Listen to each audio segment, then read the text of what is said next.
잠언 30장 1절부터 17절 말씀 보겠습니다.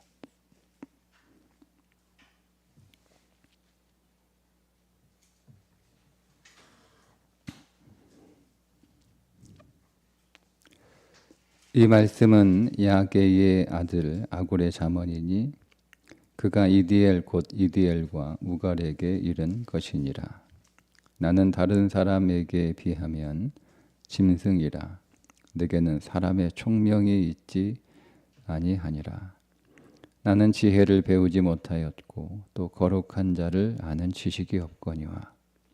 하늘에 올라갔다가 내려온 자가 누구인지, 바람을 그 장중에 모은 자가 누구인지, 물을 옷에 싼 자가 누구인지, 땅의 모든 끝을 정한 자가 누구인지, 그의 이름이 무엇인지, 그의 아들의 이름이 무엇인지 너는 아느냐? 하나님의 말씀은 다 순전하며 하나님은 그를 의지하는 자의 방패시니라. 너는 그의 말씀에 더하지 말라. 그가 너를 책망하시겠고 너는 거짓말하는 자가 될까 두려우니라. 내가 두 가지 일을 주께 구하였사오니 내가 죽기 전에 내게 거절하지 마시옵소서. 곧 헛된 것과 거짓말을 내게서 멀리 하옵시며 나를 가난하게도 마옵시고 부하게도 마옵시고 오직 필요한 양식으로 나를 먹이시옵소서. 혹 내가 배불러서 하나님을 모른다 여호와가 누구냐 할까오며 혹 내가 가난하여 도둑질하고 내 하나님의 이름을 욕되게 할까 두려워하매니라. 너는 종을 그의 상전에게 비방하지 말라. 그가 너를 저주하겠고 너는 죄책을 당할까 두려우니라. 아비를 저주하며 어미를 축복하지 아니하는 무리가 있느니라. 스스로 깨끗한 자로 여기면서도 자기의 더러운 것을 짓지 아니하는 무리가 있느니라. 눈이 심히 높으며 눈꺼풀이 높이 들린 무리가 있느니라. 앞니는 장검 같고 어금니는 군도 같아서 가난한 자를 땅에서 삼키며 궁핍한 자를 사람 중에서 삼키는 무리가 있느니라. 거머리에게는 두 딸이 있어 다오다오 하느니라. 족한 줄을 알지 못하여 족하다 하지 아니하는 것 선앗이 있나니 곧 스울과 아이 베지 못하는 태와 물로 채울 수 없는 땅과 족하다 하지 아니하는 불이니라. 아비를 조롱하며 어미 순종하기를 싫어하는 자의 눈은 골짜기의 까마귀에게 쪼이고 독수리 새끼에게 먹히리라. 아멘. 잠언 30장은 아굴의 잠언이라고 불리는 장입니다. 야게의 아들 아굴은 성경에서 그가 누구인지 전혀 알려진 바가 없고 아굴이 이 잠언을 쓰고 있는 대상인 이디엘과 우갈 역시 그가 누구인지 전혀 알려진 바가 없습니다. 그래서 여러 학자들의 추정이 있지만 이 사람들이 누구인지 하는 것은 잠언의 내용에서 그렇게 중요한 것이 아니기 때문에 그가 하는 말에 우리가 더 관심을 가질 필요가 있습니다. 사람을 누구인지 알게 되면 편견을 갖게 되거든요. 그렇게 되면 때로는 그 사람이 누구인지를 통해서 그가 한 말을 더 잘 이해할 수도 있지만 또 반대로 그가 한 말을 오히려 왜곡할 수도 있어서 우리는 그 말씀 자체에 집중하는 것이 필요합니다. 아굴의 잠언의 구성은 먼저 자기의 무지를 고백을 합니다. 그리고 나서 하나님의 말씀은 완전하다는 것을 고백하고 때문에 하나님을 경외하는 자로 살아갈 수 있도록 간구하는 내용으로 9절까지 구성되어 있고요. 10절부터는 오늘 특별히 17절까지는 세상에 만연하고 있는 죄악들을 열거하고 있는데, 그것은 자기의 무지를 인정하지 않고 스스로 똑똑하다, 교만하다, 교만하게 생각하는 사람들에게 일어날 수밖에 없는 죄악들을 열거하고 있다, 이렇게 보시면 되겠습니다. 먼저 아굴은 자기의 무지를 고백합니다. 나는 다른 사람에게 비하면 짐승이라. 내게는 사람의 총명이 있지 아니하니라. 나는 지혜를 배우지 못하였고 또 거룩한 자를 아는 지식이 없거니와. 가장 지혜로운 사람은 자기의 무지를 인정하는 사람입니다. 가장 믿음 생활 잘하는 사람은 자기의 무지를 인정하는 사람입니다. 그래서 예수님께서도 나를 따라오려거든 자기를 부인하고 이렇게 말씀을 하셨던 거예요. 우리는 하나님의 말씀보다 더 똑똑할 수가 없습니다.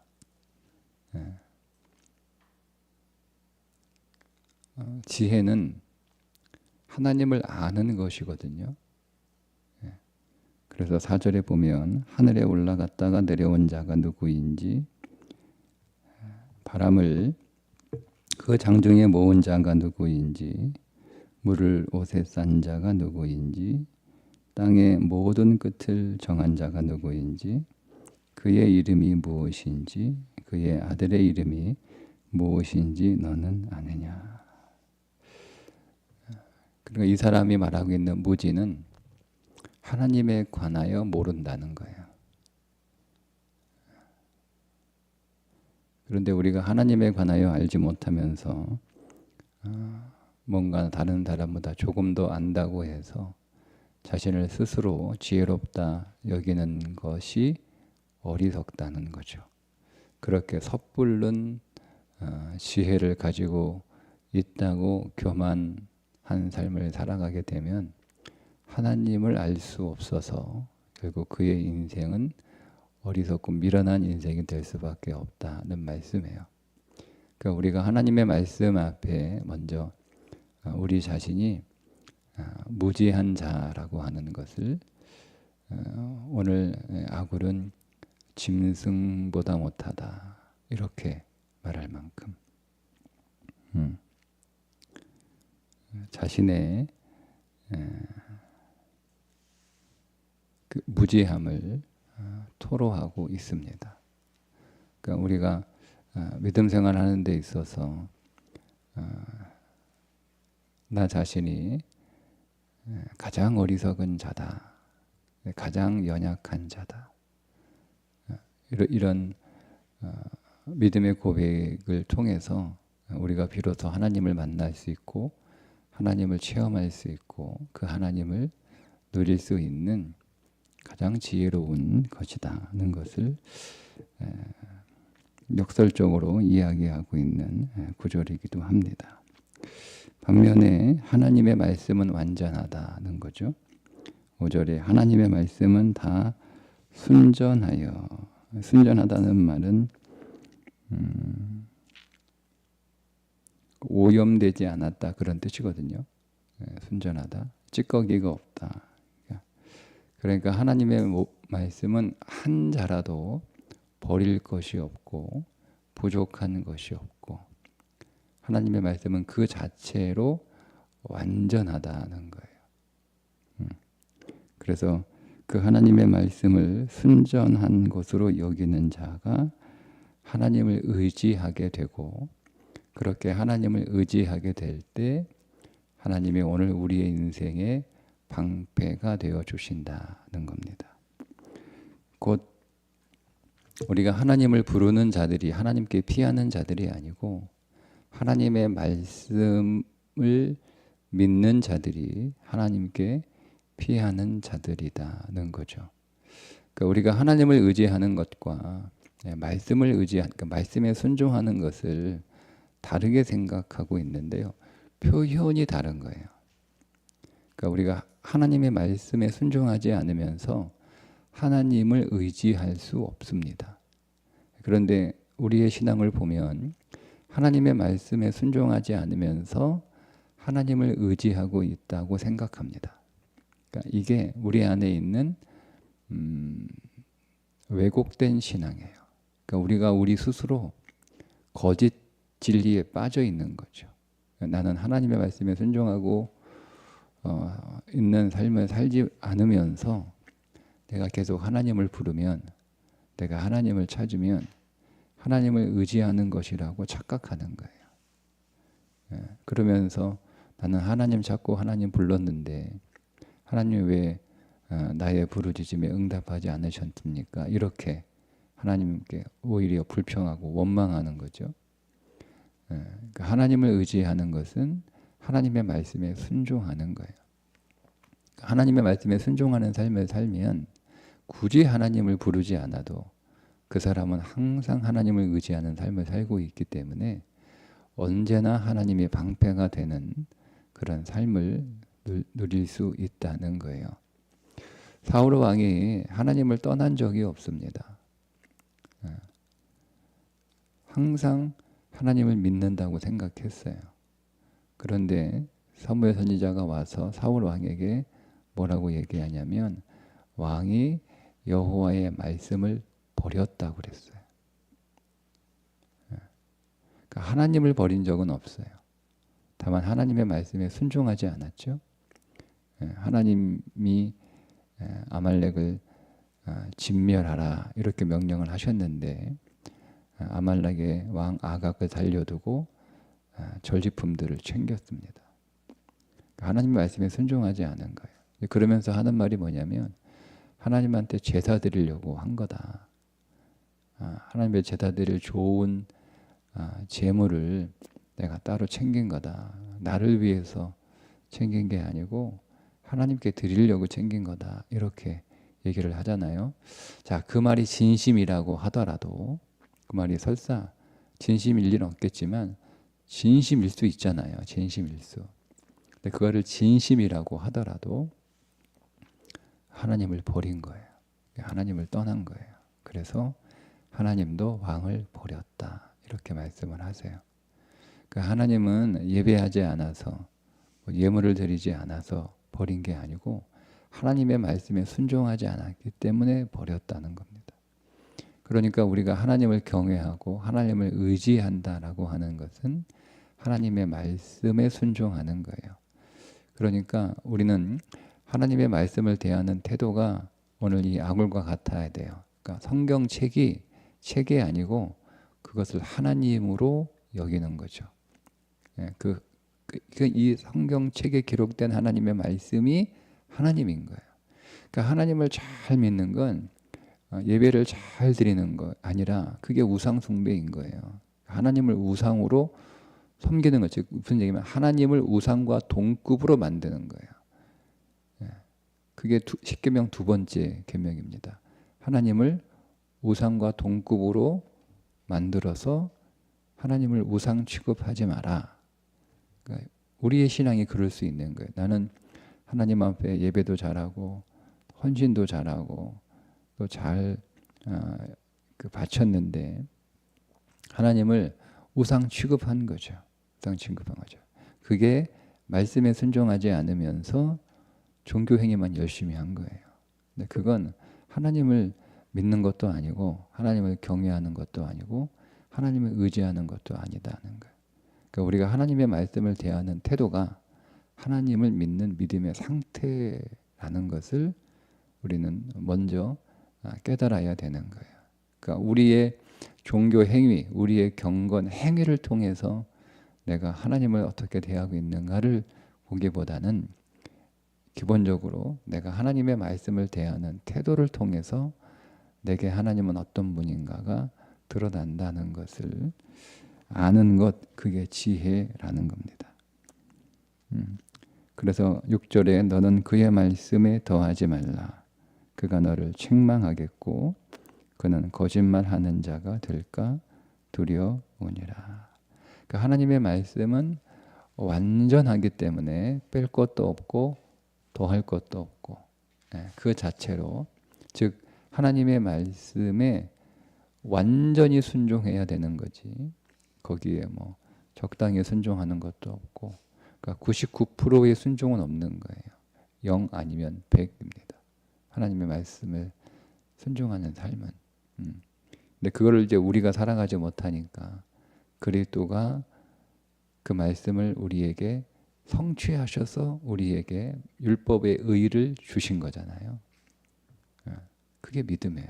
그러니까 율법의 의를 주셨어요. 그러니까 이렇게 생각하시면 돼요. 율법의 의를 예수 그리스도가 나에게 주신 것이 너무 감사하다고 생각하는 사람은 어떤 사람이겠어요? 율법을 잘 지키려고 노력했던 사람들이에요. 하나님의 말씀을 잘 지키려고 노력했던 사람들. 그런데 번번이 실패하는 거예요. 그래서 그것이 고통스럽고 그것이 괴로워요. 그것이 그의 인생의 큰 숙제와 같은 거였어요. 근데 아무리 노력을 해도 내가 율법을 온전히 내가 율법에 100점을 맞출 수 없는 삶을 살아가는 거예요. 아무리 노력을 해도. 그런데 예수 그리스도가 우리가 순종해야 될 모든 율법을 순종하셔서 그 순종의 의를, 율법의 의를 우리에게 주신 거예요. 그러니까 내가 그렇게 받고 싶은 100점을 받은 거예요. 그러면 여러분, 그 사람은 예수 그리스도가 우리의 모든 율법의 의가 되셔서 그 의를 우리에게 선물해 주셨다라고 하는 것이 이루 말할 수 없이 기뻐요.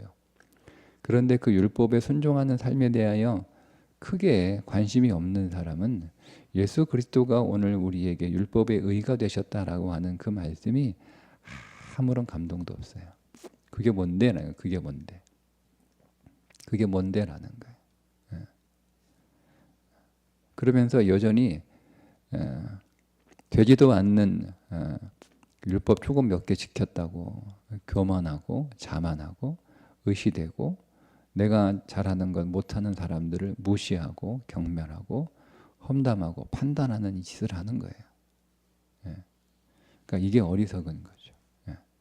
그러니까 우리가 하나님의 말씀이 생명이라고 하는 믿음이 있어야 되고, 그 하나님의 말씀을 잘 지킬 때 비로소 내게 생명이 온다는 확신이 있어야 되고, 그 말씀을 지키기 위하여 노력하는 삶이 우리 가운데 있어야 그게 믿음인데, 그러나 거기에서 오늘 이 아고레 자만처럼 나는 모든 사람들 중에 짐승이다 라고 하는, 나는 하나님의 말씀을 순종할 수 없는, 율법에 패배할 수밖에 없는 존재라는 것을 인정하고, 그런데 예수 그리스도가 모든 율법을 다 지키시고, 예수 그리스도가 여러분 왜 사람으로 오셨겠어요?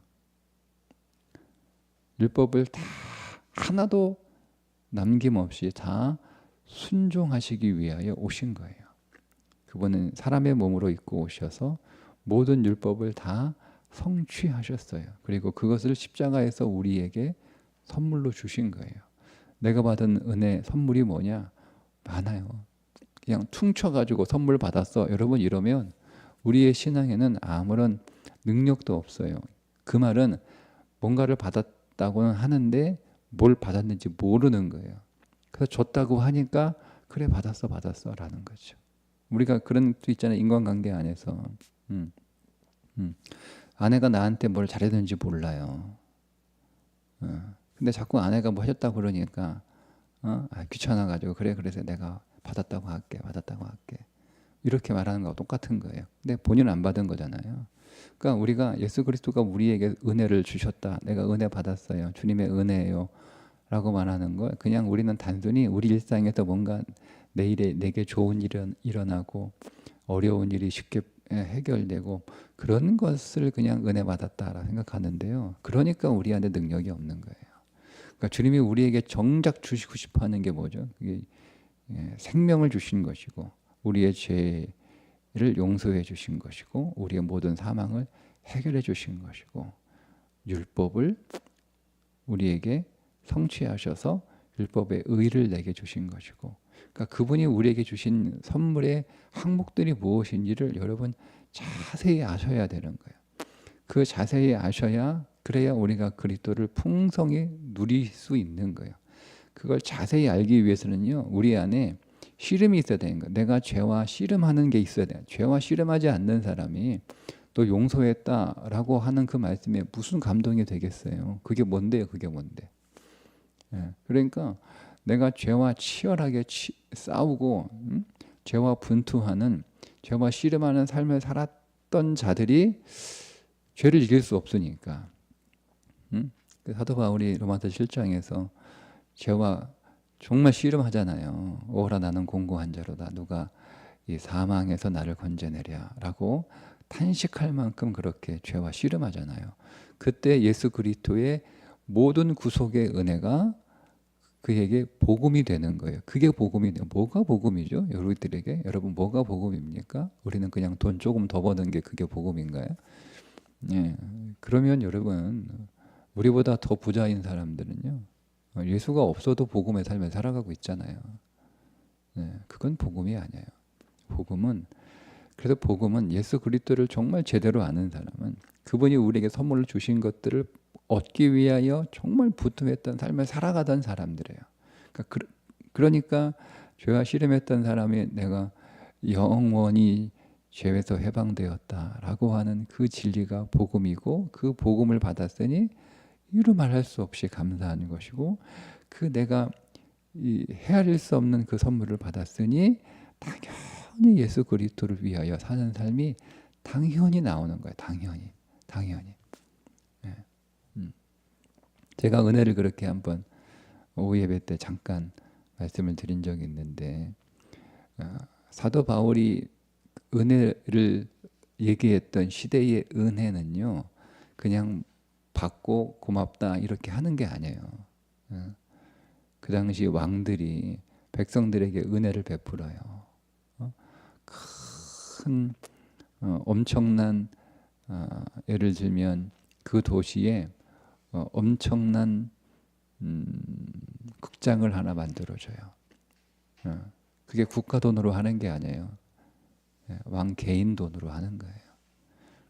그때 쓰는 용어가 은혜를 베풀었다라고 하는 용어예요. 근데 여러분, 그 왕들이 괜히 여러분 그거 만들어 줬겠어요? 만들었으니까 돈 내라는 게 아니고요. 그런 은혜를 베푸는 왕을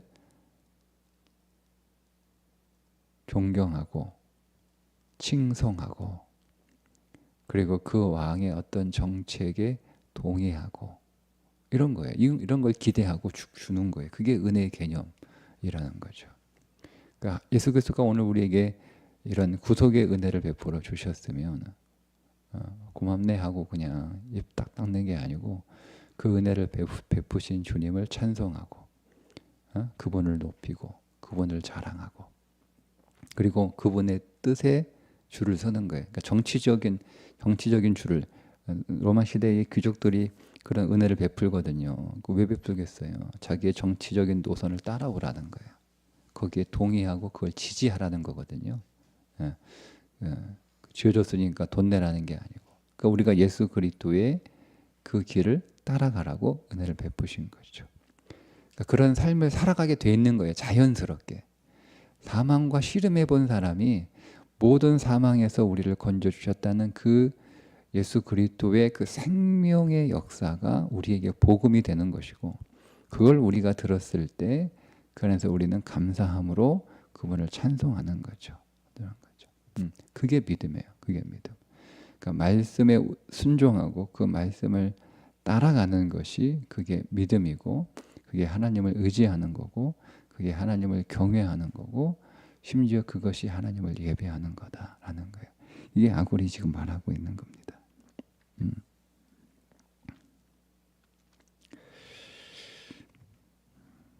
그래서 아골이 기도하죠.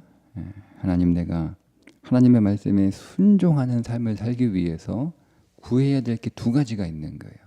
그러니까 보세요.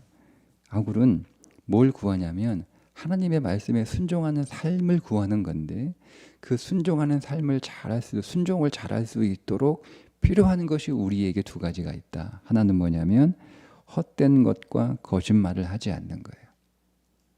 그러니까 헛된 것을 추구하고 거짓을 추구하면 하나님의 말씀에 순종하는 삶을 살 수가 없다는 거죠. 그래서 하나님, 헛된 말과 거짓된 것을 내 자신에서 제거하여 주시옵. 이걸 자기가 못하는 거죠. 내가 못하는 거기 때문에 기도하는 거예요. 우리는 이게 정말 내 인생에 중요하고 꼭 필요한 것이다 라고 여겨지는 것들이 사실은 헛된 건데 그걸 잘 몰라요. 그래서 우리는 우리의 인생을, 우리에게 주어진 모든 자산들을 자꾸 헛된 것에 낭비하려고 하는 속성을 가지고 있어요. 이걸 모른단 말이에요. 그러다 보니 순종하지 못해요. 헛된 것을 쫓아가다가 순종하지 못하는 거죠. 그러니까 이런 것들을 제거해달라. 그 다음에 우리 안에는 거짓이죠. 우리 안에 정직이 없고요. 우리 안에 진심이 없어요. 그러니까 이것들을 하나님 내게서 제거해달라. 그래야 하나님의 말씀에 순종하는 삶을 살 수 있습니다. 이런 뜻이거든요. 또 하나는 뭐냐면 9절이죠. 배불러서 또 하나는 가난하게도 마옵시고 부하게도 마옵시고 오직 필요한 양식으로 나를 먹이게 하옵소서.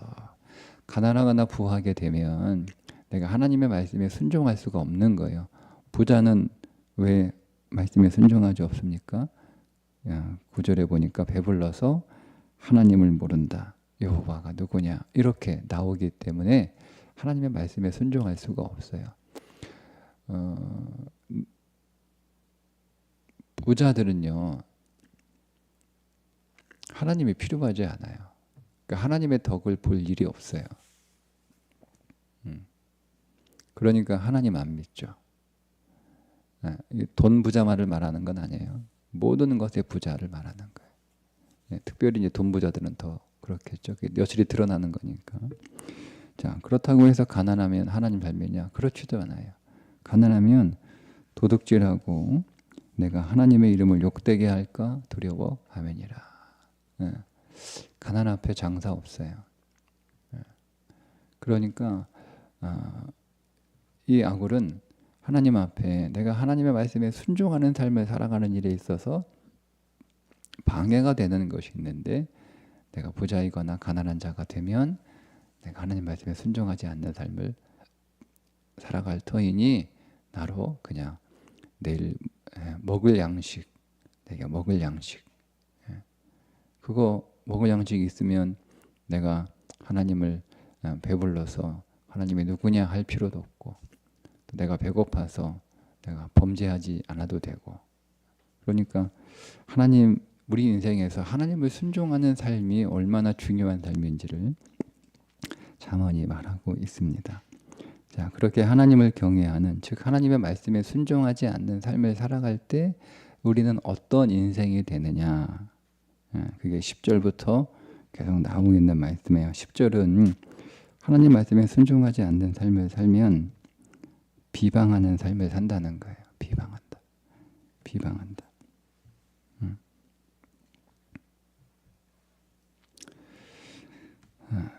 근데 이제 그게 얼마나 심각한 건지를 10절에 말씀하고 있어요. 너는 종을 그의 상전에게 비방하지 마라.